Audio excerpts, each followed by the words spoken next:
wonder. Good thing no one saw that. That was some of the funniest I've ever been, and no one heard it. What a tragedy. I've been on mute this entire time. Thank you, Mum, for noticing it. And welcome, John, to the talk. You haven't missed much. I had the wrong microphone ticked on the settings, which means I was completely mute in the last 6 minutes. Think yourself. I was vamping. I was cracking jokes. What a shame. What a crisis. We've missed the best of it then, eh? Well, luckily the best is yet to come, as the actual talk is in 4 minutes rather than just me whittering on at dead air. And people are filtering in. It's all happening. And I will spotlight for everyone my video. I like that. Connecting from Angus. Yeah, we've got people coming in. It's all happening all of a sudden. I've got 7 people viewing on YouTube Live. Hello. I said hello previously, but you couldn't hear me because I was on mute. What a crisis. And yep. Hello to everyone who is just joining us on Zoom as well. How lovely. I've been engaging with a lot of different systems of online learning, I guess, because UCL actually has its own website where they have, I think it's called like Blackboard learning sharing thing, which is very similar to Microsoft Teams. I'd say it is closer to Teams than Zoom, but similar to only all to a certain extent resemble each other. I think Zoom is better. My experience of Teams has been very rocky. Fair enough. I've had, Zoom has been, I don't know, capricious. There's various things various quibbles I have with it. I think my favorite, rogue opinion, my favorite is Discord, which not a lot of the older generation knows about, because it's mostly playing video games with each other, but it's very reliable and has a variety of things that work in its favor. But are you saying we don't play video games, Lucas? I am rude enough to imply that, yes. Okay. I hope you don't take too much offense. I tell you what, I won't take offense this time. I'm very relieved. Huh? Well, I will take it. Sip of my beer. Nice to have you back, Alex. Thank you, John. Yep, looking forward to a bit of a walk soon when I'm done quarantining. I was saying earlier, I'm not sponsored by them, but this is the beer that my friend got me for my birthday, the Barnard Castle Eye Test. Very amusingly named. And it is very nice as well. But that's from Brewdog, right? It is a Brewdog beer indeed, yes. Brewdog is 15 miles out of Aberdeen. It's a little village to the north, and I lived in another little village about 5 miles from Ellen, where Brewdog is. There's two guys, and they started up, and you now get them in the United States, all over London. It's pretty simple. The key is to make very nice beer, and they've done that fairly effectively, I'd say. Great marketing. Yeah, that's it. Yeah, they've cottoned onto the political trends by calling something the Barnard Castle Eye Test. They're very sharp there. And we are 1 minute away, which means I will bring up the PowerPoint presentation. And I've just realized I forgot to put my logo on, so I'm going to do that very quickly. Not that it really matters, it's a bit late for that, but I'll very quickly grab on my picture before it's too late. 2 downloads. It doesn't have any kind of... Angus will be interested to know that I spent most of a big chunk of today, all morning, speaking to BT on a deal to get fiber optics in. And during the day, I spoke to 4 different people, all on first name terms, in Dundee, Aberdeen, Glasgow, and Perth. I've been speaking Scottish most of the day. Your accent's stronger now. It is. Get reinforced. Nobody from Edinburgh. Nobody from Edinburgh. What a crisis. Okay, so we are away. The time is 6:30, and so I shall kick things off. Welcome, everyone. Today, we are going to attempt to stop the Great War, and there are 2 ways that we can stop the Great War. The first is to make sure the war isn't declared in the first place, which would be lovely. And that's the first choice. And the second choice is that if war does happen, to make it be over very, very quickly, like the Franco-Prussian War was. And that way, the war only lasts a few months, a month at most, and the casualty count is much smaller, and it doesn't destroy a large chunk of the world. That would be nice too.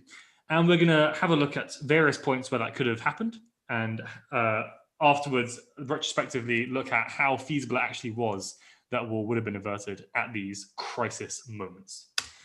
First, so that's the kind of split, and then also the final thing we're going to do is ask, how did it change Europe? Why did it change Europe? Why was it so destructive? It's one of the first wars to be called the Great War. People call it the war to end all wars. Obviously, that was given a rather foolish epithet, given that World War II happened less than 30 years later. But that's fine, because it was still very important. And I think its importance has been overshadowed a bit by the Second World War. But I think it's very hard to overestimate and overstate just how significant the Great War was. And that's what we're going to try. And I want to try and state correctly how significant it was now, right now. And before even that happens, we're going to do a little bit of catching up, because I know that not everyone watches all these talks, and that's fine. And a lot of stuff was assumed from last time. And I don't want to assume everything all the time. And so we're going to very quickly look at the background to Europe up to this point. And the first most notable thing is the German Empire. As you may remember, those of you who watched last time, in 1871, the North German Federation was proclaimed as the German Empire in the Hall of Mirrors in the Palace of Versailles. And almost instantly, almost overnight, became one of the most dynamic, industrialized, powerful countries in the world. And by 1914, Germany has been doing a variety of other things as well. First off, empire building. We mentioned it last time. Germany at which conference was it? I think it was even the Berlin Conference. Shows how influential they are. In 1888, begins to scramble for Africa alongside the other European nations, and gains the fourth largest colonial empire in the world at this point, very, very quickly. At the same time, the Germans begin building a navy, which is, again, in a matter of decades, almost on par with the British Royal Navy. Historians have had a lot of debate about this, whether it achieved parity or not, but the important point is it did kind of achieve parity, overturning decades, possibly even centuries of British naval supremacy. And if you want to learn more about that, you can ask me in the questions. There's a very interesting story behind it, but it's not the focus of this talk. So Germany is worrying the great powers of Europe by being this dynamic and big and scary country. It also has this massive, very well-equipped and trained military that's kind of terrifying to everyone else. And in response to this, there are secret alliances that begin to form all over Europe. And there are big ones and small ones, and most countries are in alliance of some kind. And this had been the case for centuries. What was called the stately quadrille, as the five great powers of Europe had this dance of being allied with each other and antagonistic to each other and so on. But these alliances were a bit more set coming up to 1940. And the important two were that France and Russia, with Germany in the middle, were allied with each other. So the Germans were somewhat encircled. Encirclement was a big fear of the Germans. And then Germany and Austria-Hungary, next to each other, the Central Powers, were allied with each other. Where was Britain, you might ask? Well, the Brits are far too restrained and held back to commit to a full, proper alliance. That'd be outrageous. They had understandings, and they had treaties, and they had deals where they would seek to redress the balance if that balance was upset across Europe. That kind of very, very British third way, not committing to anything, abstaining kind of thing. But there were two smaller countries who were very important for our story. Belgium, created as a kind of buffer state between Prussia and France, had its neutrality assured by various great powers, most of all including Britain, had signed a treaty of Belgian neutrality. No one would attack the Belgians, leave the Belgians alone. Secondly is Serbia. On our map here, you can see Serbia just to the southeast of the Austro-Hungarian Empire. Serbia had a treaty with Russia, where Russia guaranteed the independence of Serbia. Serbia is a very small country compared to these massive empires in Europe. And the Russians, as a friendly Orthodox nation, were hanging on to their friend, Serbians. And that's also important because of our third point, nationalism. Nationalism, unleashed by the French Revolution, has been in full swing for about a century, almost exactly a century at this point. And nationalist movements are trying to align the people with the nation. They don't want a citizen, they don't want to be subjects of an empire. They don't want these massively multi-ethnic empires. For example, Austro-Hungary, pictured here, has Germans, Hungarians, Czechs, Slovaks, Poles, Ukrainians, Slovenes, Croats, Serbs, Romanians, and Italians living in it. They want the people to align, Italians to be ruled under the nation of Italy, Austrians to be part of the nation of Austria, and so on. They wanted to be citizens, not subjects. Now, the matter of fact of whether Croats and Serbs are the same ethnic group is way too complex for this talk, and is under a whole lot of discussion, fine.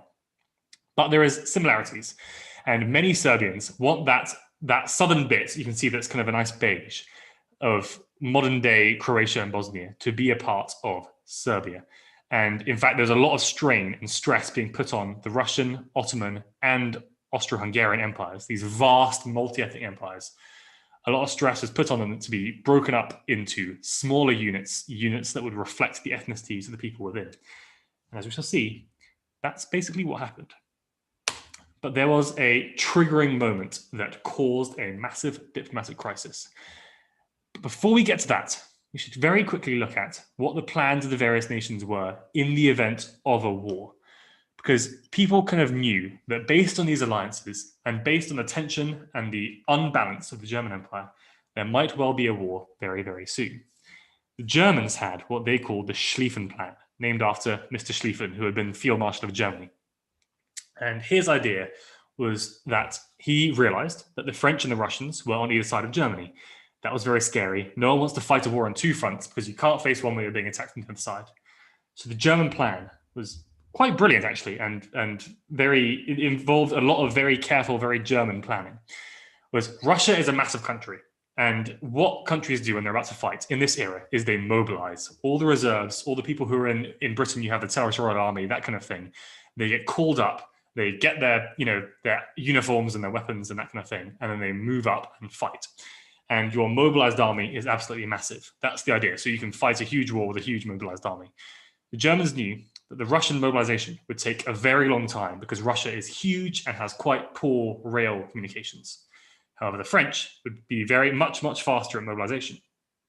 So the Schlieffen Plan was to leave 1/8 of your army guarding against Russia and move the 7/8, the rest of the army, very, very quickly, put them all on trains and drive those trains into Belgium, push through Belgium as fast as possible, and then move on Paris, keeping the right wing as strong as possible, sweep through. I think Schlieffen said the right-hand man's sleeve should brush the North Sea as you move around the right and then fall southwards onto Paris, knock the French out of the war, force them to sign a peace treaty, put all those guys back on trains, and then move those trains back through Germany and then go fight Russia.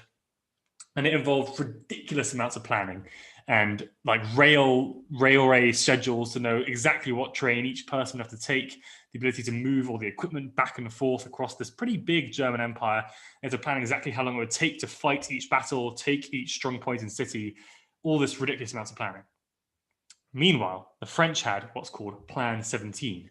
And it almost wasn't a plan. Barbara Tuchman, the historian who wrote The Guns of August, argues that it was barely a plan at all because the French looked at their situation and saw, right, Germany is larger than France. And in fact, their birth rates are larger than French birth rates. So we will never outnumber them. They have much higher industrialization than we do. They will always have more equipment than we will. So what do we have that we can win with? Well, the French have élan, crin, which means nerve. The French plan was to be bold and to strike decisively. And while the British armies were wearing khaki and the Germans were wearing a bit of dark grey as camouflage, the French wore bright red trousers because they didn't need to hide. They would be bold and decisive and charge into the German machine guns, and they would use the bayonet and take ground. And so their plan was, rather ignoring the Belgian side entirely, was to just move across the Rhine and move into Germany, and through verve and revanchism and other French words, they would move in and be successful. And they didn't plan for every eventuality in the way that the Germans did, because they thought, war changes. And so we'll let the generals decide how they want to conduct the situation as and when they do.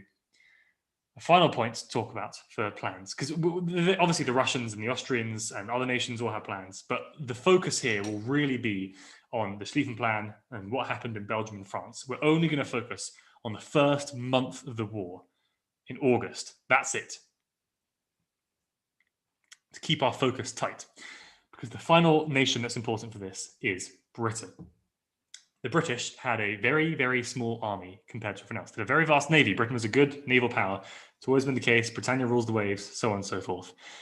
And they had a very small army that had, however, been engaged in colonial wars for years, and as a result was very experienced, very well equipped, but still small. In fact, someone asked the Kaiser Wilhelm what would happen if the Brits used their navy to land the entire British army on the north coast of Germany, and he said, "Oh, I'll have them arrested," which showed his contempt for the British army.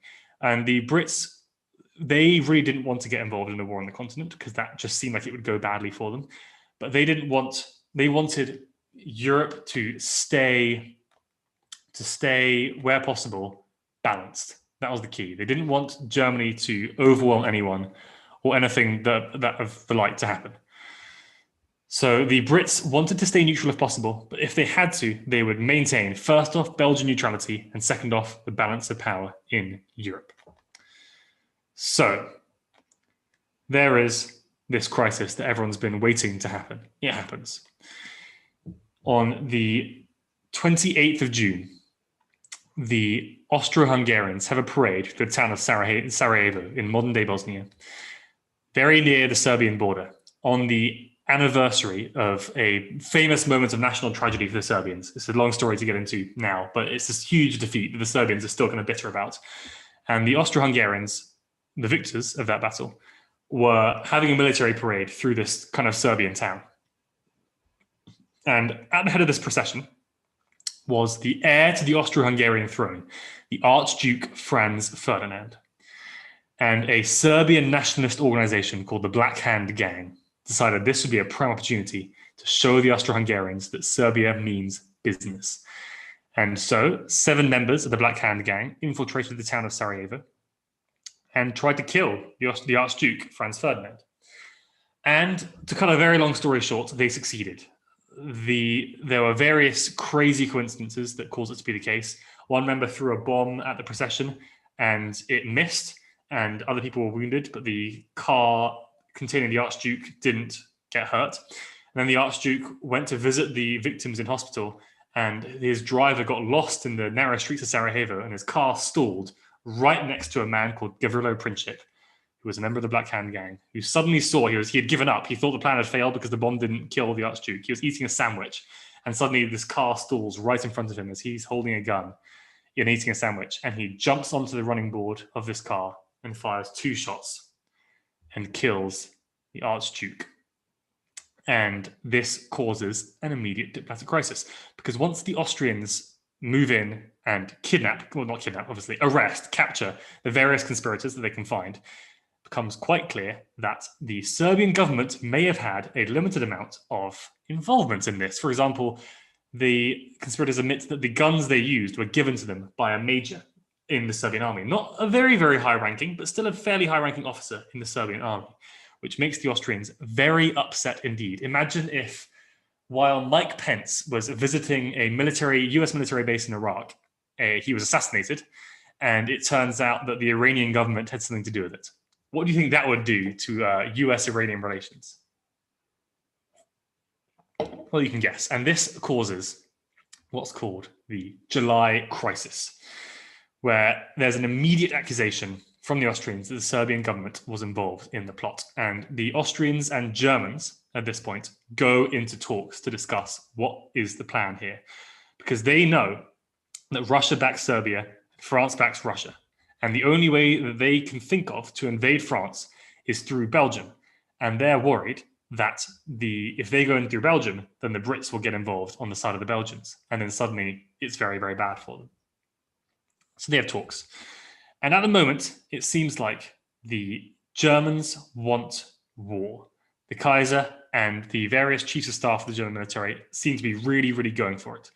And so on the 4th of July, German ambassador Count Heinrich von Czerski gives what's now called a blank check to the Austrians and basically says, we will back you. Whatever you do to Serbia, whatever you do at all right now, we support you.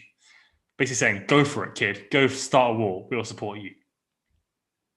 Then, meanwhile, there are various talks going on as the European powers kind of scramble to decide what's happening. On the 20th of July, the French ambassador says to Russia, look, if the Austrians invade Serbia and you get involved in a war, we will support you. Don't worry.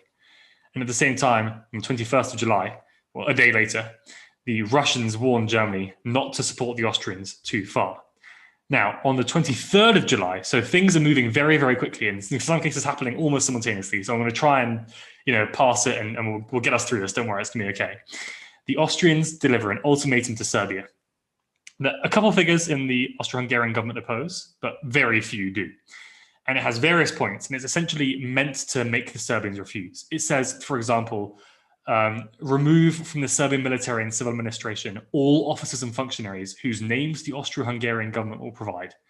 Right? So just saying, we can decide who to sack from your government. And it says, bring to trial all accessories to the Archduke's assassination and allow Austro-Hungarian delegates to take part in the investigations, violating Serbian sovereignty, and so on.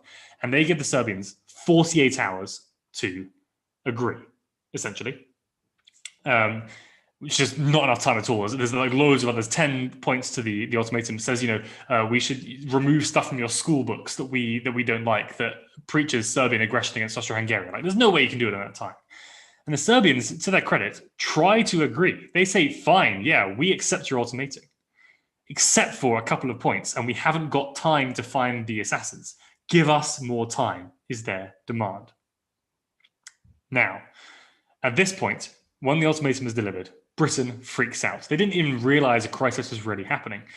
Cabinet didn't meet to discuss foreign affairs until the 24th of July. So like a day after the ultimatum was delivered, they suddenly realized, oh gosh, there might be a war that's like just about to happen.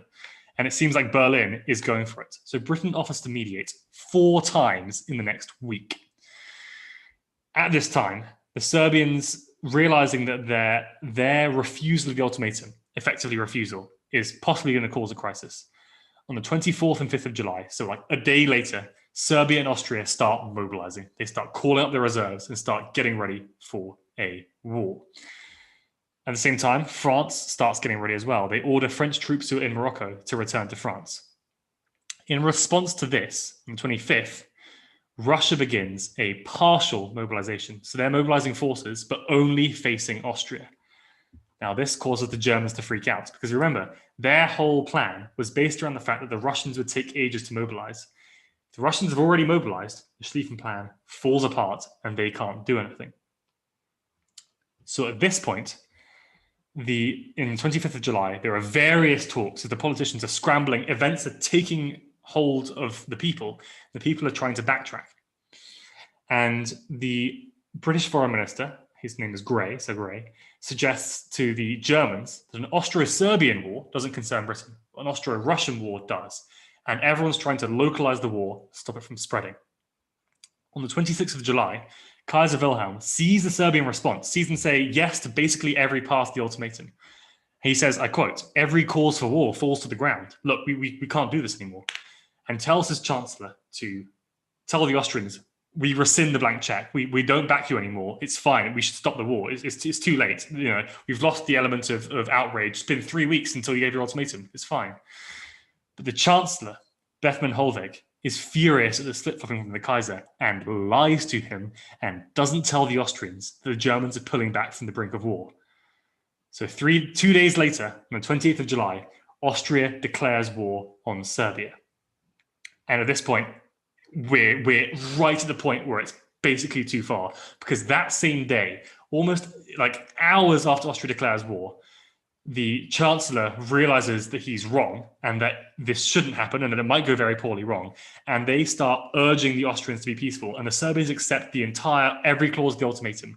They agree to let Austrians into the country to mediate and basically give the Austrians loads of power. They completely humiliate themselves.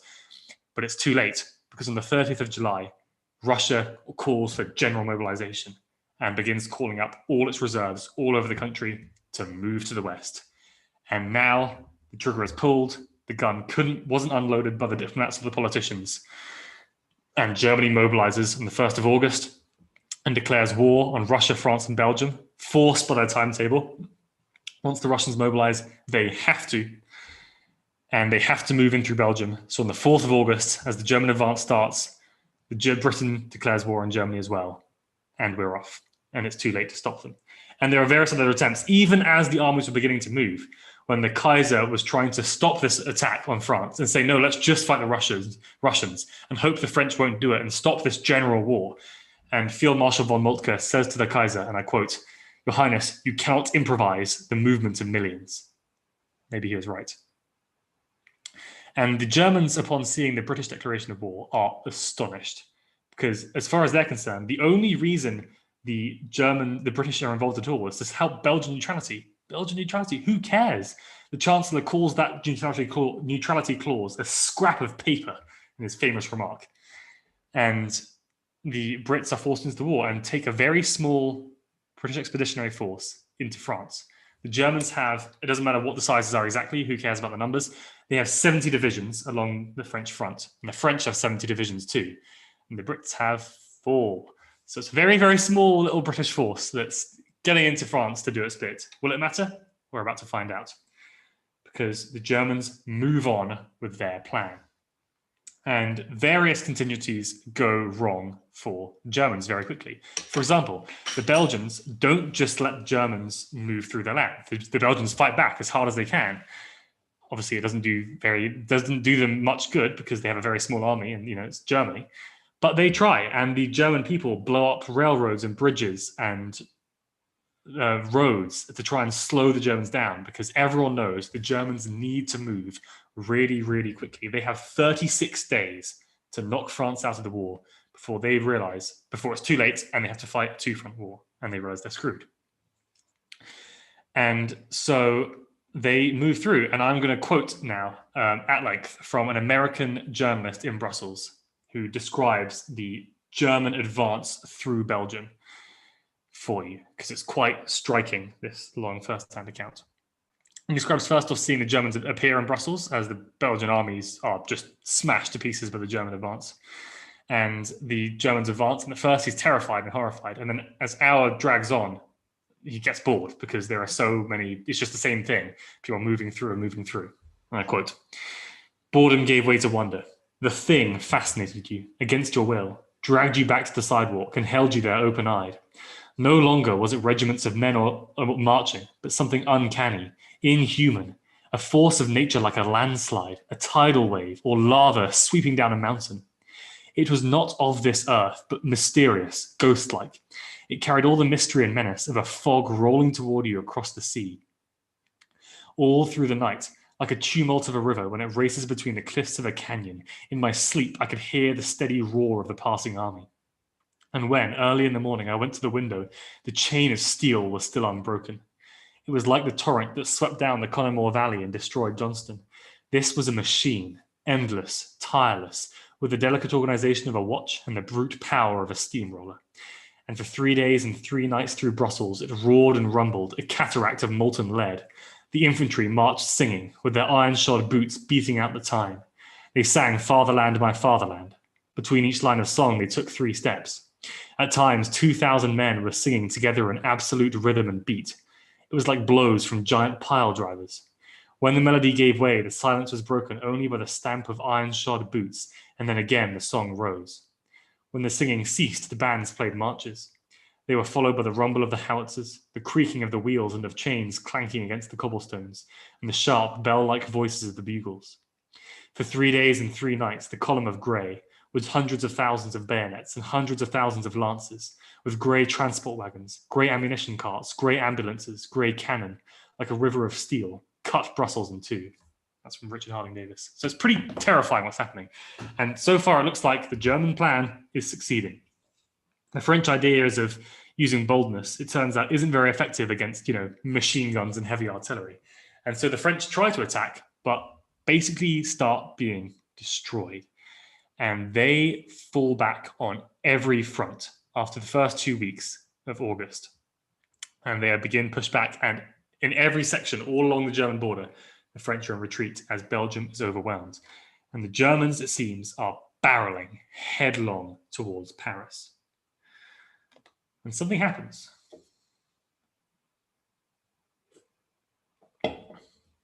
40 kilometers away from Paris. Now, at this point, the French government has evacuated from Paris back to Bordeaux. So there's a full-on scale crisis. French armies are in retreat in every sector. The British armies have been involved, and have fought bravely as well, as have the French in many cases, but are being pushed back and back by this just onslaught of Germans. And in front of Paris, the French realize that the Germans make a mistake. Some marching maneuver was given the wrong direction, and a gap appears in the German lines as they try to maneuver around Paris. And the French realize they have an opportunity. And they order a counterattack on every front. And somehow it happens. In a battle known as the Battle of the Marne, the French attack back. And this is the one thing German generals in their memoirs after the war states they didn't expect. The German plans had accounted for everything. If the British got involved in the war, if the Belgians fought back, if the Belgians blew up the railroads, if the French attacked them, doesn't matter. What they could not predict is that after 10 days of constant fighting, of retreat, of no food, no sleep, that French soldiers would somehow turn around and charge at the German armies.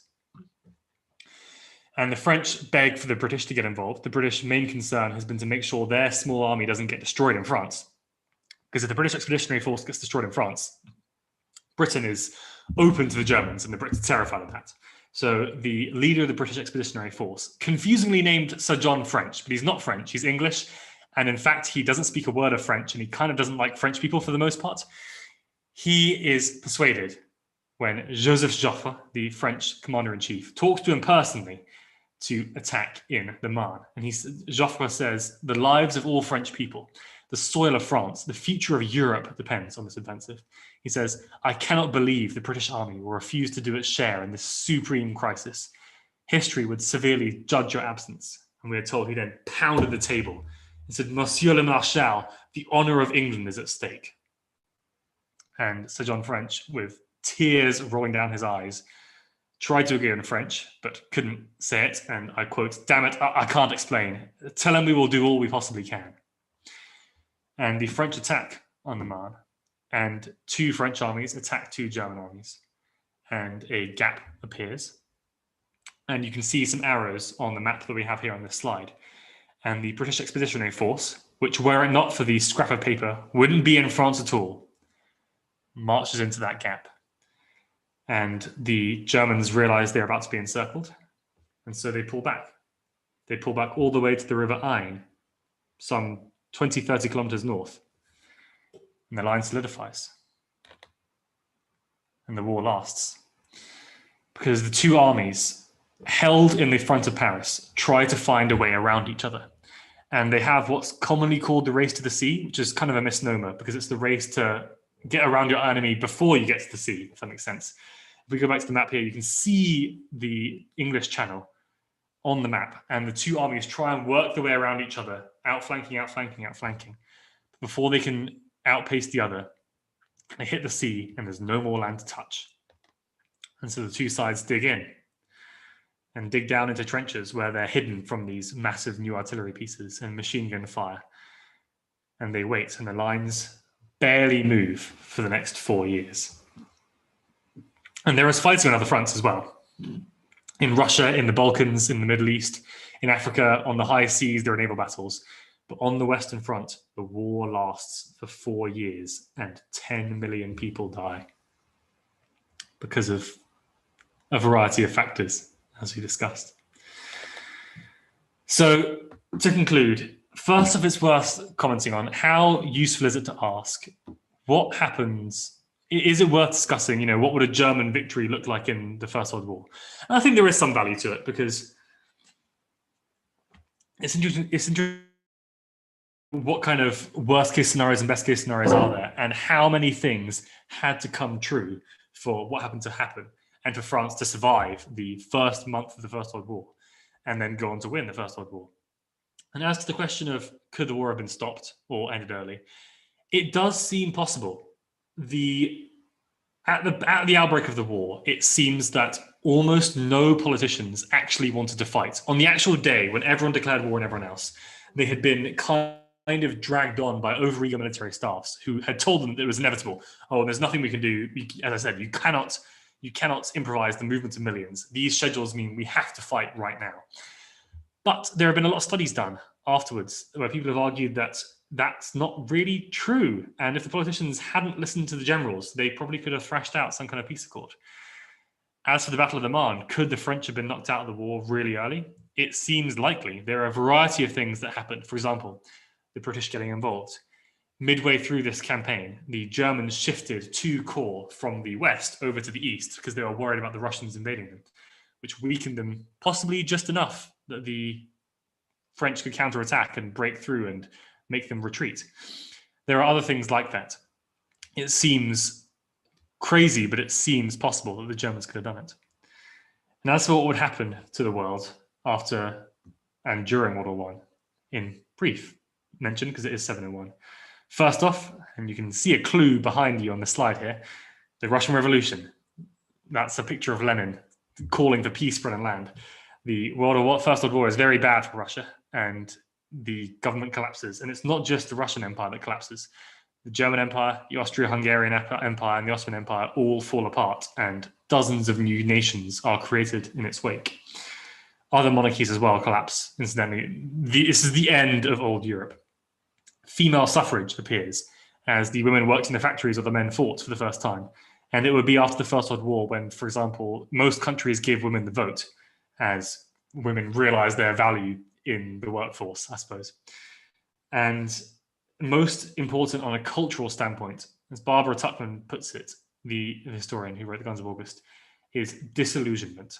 And there was a notion before this war that war was an adventure, and it was glorious, and it was a way to fulfill honor and loyalty and chivalry and all these kinds of things.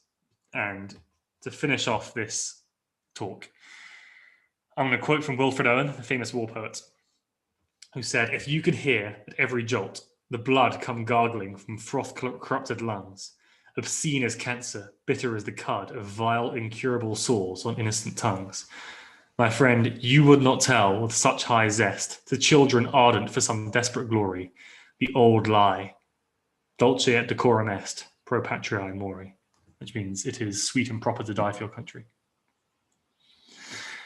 And yeah, that's the First World War. I understand that's a lot of content that I've thrown at you. So if you want to take a sec before asking anything, that's quite all right. And I will have a sip of beer before the questions come in. And I have an excellent question immediately. Before I can barely drink my Barnard Castle eye test, which is, could we have learned something to avoid the Second World War? In fact, I would answer that it's almost the opposite, where the First World War, on the field of the Marne, the Second World War lies. Because the First World War was so destructive. By the time the Battle of the Marne happens, 1 million people have already died from this war. All the armies of Europe immediately smash into each other with devastating effect. And the victorious powers are so angry after this war, so furious, that they put really brutal terms on Germany after the peace. The Treaty of Versailles is the one that was imposed on Germany after the First World War, which enforced various things like Germany has to pay this massive indemnity to France of billions and billions of francs. They have to give up much of their territory. They have to have a really small army. They can't have a big army again, all that kind of stuff. And humiliating Germany effectively, because the French were so furious at what had been done to their country during the course of the First World War. And you could very much argue that this is a lot of the reason why the Germans wanted to fight again and wanted to have another go in the Second World War, was because they felt so hard done by the Treaty of Versailles. It's no coincidence that Adolf Hitler, when he knocked the French out of the war in 1940, forced the French government to sign their treaty in the same rail car that the Germans surrendered to the French in 1918. So I suppose they could have learned something, but it's hard to overstate how traumatized everyone was after the First World War, because it was so destructive. I have another question, which is, if Franz Ferdinand's car hadn't stalled, would the war have been avoided, or would it have just been a bit later? This is a classic historical counterfactual, and it's a great question. And almost it's impossible to know for sure. But my guess would be that it would have just been a bit later. if it is so many crazy coincidences happened for Franz Ferdinand to be assassinated successfully there, but it does seem that Europe was just under so much tension by these schedules of mobilization, by the secret alliances, by the naval competition between Britain and Germany, by Germany wanting a place in the sun in the colonial wars. There was so much friction between all these different countries, by the ties of nationalism, by everything, that even if it wasn't in the Balkans, it seems like it would have been somewhere. It just seems so possible. And in fact, I can't remember who it was. Someone said this will all end in tears and some damn fool thing in the Balkans, and they proved right. And I have another question, which is, yes, if the German Chancellor had delivered his message, would the war just have been delayed or avoided? So if, what's his name? Something Weg, Hofweg, possibly. I'll check my notes. If the Chancellor, the Count Berthmann Hollweg, hadn't hidden that message, does it seem possible? So it's very hard. A big question after the First World War was the war guilt. And this is true both politically and also academically. This is a bit of historiography for you. Historiography, can't avoid it. Where they were taught afterwards that the First World War had been caused by the 5 German aggressions. And I want to try and remember what they are, and I probably won't. A big one was the blank check that the Germans had given to the Austrians. And there are various other ones, and I can't remember what they are, because the reason why I can't remember is because this is historiographically out of fashion. People no longer really believe that the Germans were solely to blame for the war happening. And it's worth pointing out that almost the entire Austro-Hungarian government was really, really keen on going to war with Serbia. They saw it as this, because the Austro-Hungarian Empire was kind of ailing. It was in a bad way, shall we say. And a lot of the generals thought, oh, if we have a good war, we beat the Serbians, it'll make us look good, it'll bring back the old glory. All the classic kind of nationalist arguments, kind of silly considering the state of Austro-Hungary, for why people want to fight war, because it's, conflict is the natural state of man, and will be great if we can just have a good war. And that was true in a lot of Germans as well. So it's possible it could have been avoided, maybe. It does seem events took a hold of people and the politicians lost track of what was going on. But certainly a lot of historians don't really think it would have been possible because of the state of the schedules and because of the kind of almost the mechanics of what politics and the like was at that point, if that makes sense.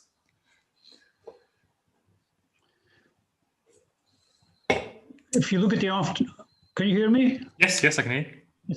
Seeing the aftermath of the war as well, you mentioned the Russian Empire went, the German Empire went, the Austrian-Hungarian Empire went. The other big one was the Ottoman Empire. Yeah. Of course, then France and Britain then got together and carved that up, and we're still living with the ramifications of that now. Yeah, it's interesting. The Ottomans were also basically dragged into the war against their will, where they had a terrible situation where effectively every European power, they were the sick man of Europe, famously. All the European powers were basically just taking territory off them in war after war after war, and they didn't want to fight anyone. Until the point where a German battleship was chased by the British and French into the ports of Istanbul. And the British and French basically said, hand over the German ship or it's war. And the Germans said, don't give it up or it's war. So the Ottomans were kind of screwed. And they actually worked out a very clever compromise where they bought the ship off the Germans. And they very hurriedly gave all the German sailors Ottoman passports and said, sorry, German ship? I don't know what you're talking about. But it was too late at that point. And the Brits and French declared war on the Ottomans.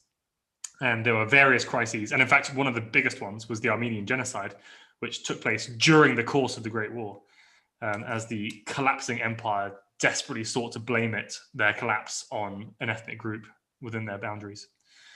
So yeah, the Ottomans were another big one that was torn apart. And again, it's this tide of nationalism, basically, because in the wake of the Ottoman Empire, you got Arab nationalism for the first time. And I would argue that, this is a steaming hot take, so get ready for this. A lot of the political tensions that have happened in the last 30 years are due to the British and French in the Middle East, because they had three, okay, massive sidetrack. Well, it's still kind of First World War stuff. It's still relevant. They had three separate, entirely contradictory statements that they released. There was the Balfour Declaration, where they said, we will give the Jewish people freedom and autonomy in the state of Palestine. There was the Sykes-Picot Agreement, where they carved up the areas of the Ottoman Middle East between Britain and France. And then there was the treaty they had with the House of Hejaz, where if the Arabs rose up against the Ottomans, then the Brits would give them freedom and independence. So they effectively promised independence to the Jewish people, to the British and French, and to the Arabs all at the same time. And unsurprisingly, that doesn't work. I know it's kind of crazy to say that, but obviously that was a complete crisis. And it's basically caused like every war in the last 30 years has been because of that.